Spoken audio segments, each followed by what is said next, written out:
hello to Paul. Good news. Hey, Paul. Hi. Hello, Miss Paul. Audrey. Hi, Tim. Hi, how are you both? Doing well, Wonderful. thank you. All right, great. All right, we'll get right to it. I know you have a busy schedule, and I love the importance of the work that you do. Well, thank Thank you. you.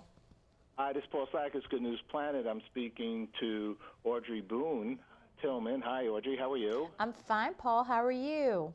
Good. Ladies first, and you're with AFLAC, Yes. and you're Executive Vice President of AFLAC, and we have Tim Erbleek. Hi, Tim. How you doing? I'm doing wonderful.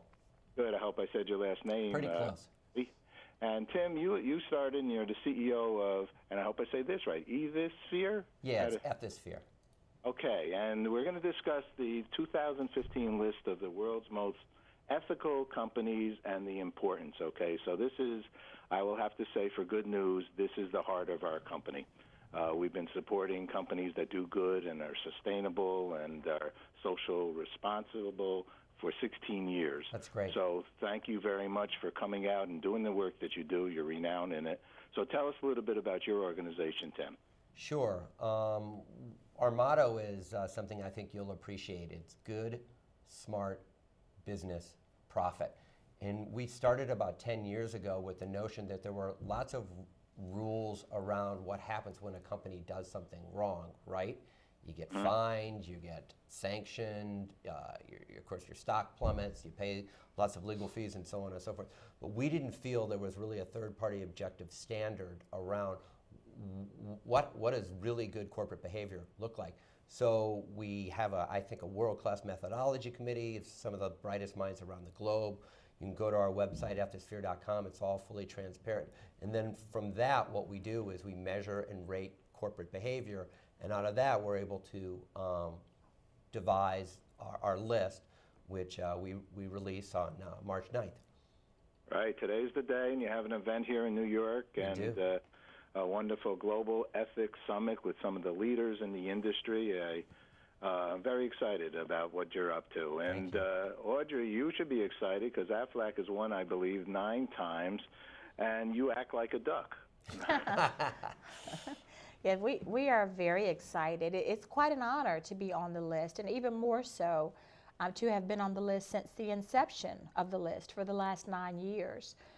And I just, more than anything, it's a great validation for us as a corporation that the way we do business and how we define ethics and integrity is validated by an institution like the Ethisphere Institute. Aha. And so why does your CEO, Daniel Amos, say you act like a duck?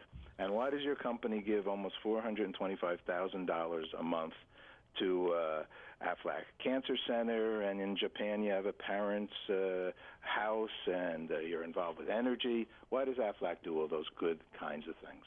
Well, it's the tone at the top.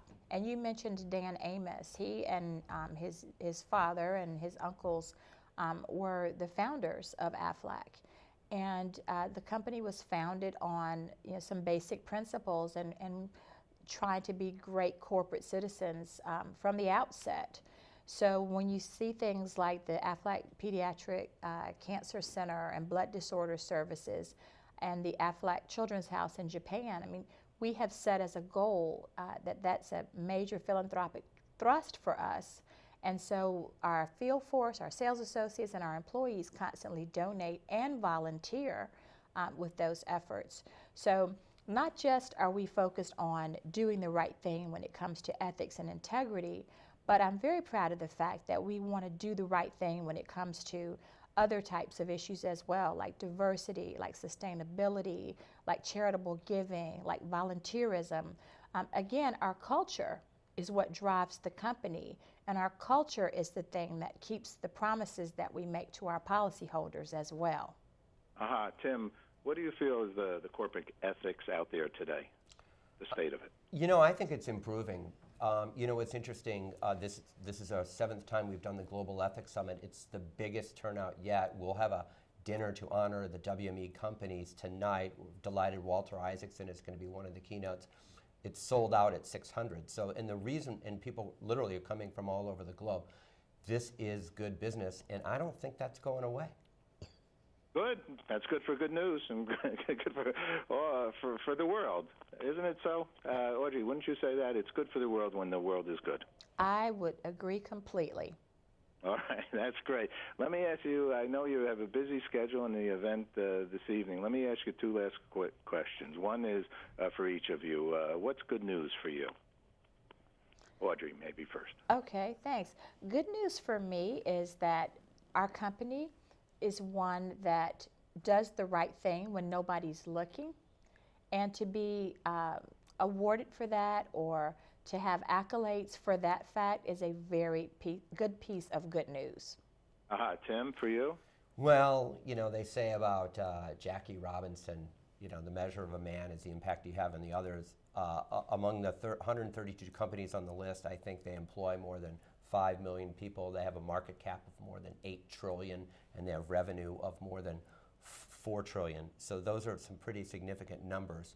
And I think the more that those companies get behind good business as a foundational business practice, to your point, I think it just helps the world. And last question, Tim, we're very involved with achieving world peace. Tim, what is peace for you? Well, it's interesting. I just spoke at an event in London, and there were folks from 105 countries there, and they wanted to know what Ethisphere was going to do about bribery and so on and so forth. And there is no one global rule of law, but there are global companies who act in the right way, and I think they'll have as much as an impact on anything on peace. Okay. And Audrey, for you, what's peace for you? I think Tim gave a great answer. I'm just going to dovetail on him. There's nothing wrong with a good ditto, Mark. There you go. You two are wonderful, and I love what you're doing.